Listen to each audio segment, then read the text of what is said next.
السلام علیکم ورحمۃ اللہ وبرکاتہ۔ بسم اللہ الرحمن الرحیم۔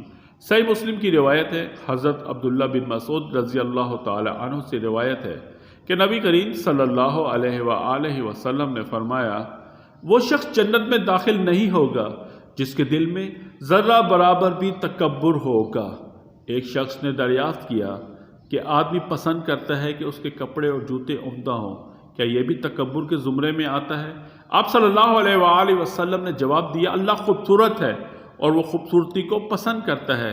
تکبر کا مطلب ہے حق کو حد درمی کے ساتھ نہ ماننا اور لوگوں کو حقیر سمجھنا، اور اگر کسی نے تکبر کی وجہ سے حق کو حق ماننے سے انکار کر دیا تو یہ انکار کفر کے زمرے میں آتا ہے، اور اگر لوگوں کو حقیر سمجھنے والا تکبر ہے تو باقی اعمال اچھے ہوتے ہوئے بھی جنت سے محروم ٹھہرے گا۔ اس دوسری قسم کے تکبر کا حملہ دیندار اور علماء پر بھی ہو سکتا ہے۔ اللہ جل جلالہ ہمیں مسنون عمل اور عاجزی عطا فرمائے، آمین۔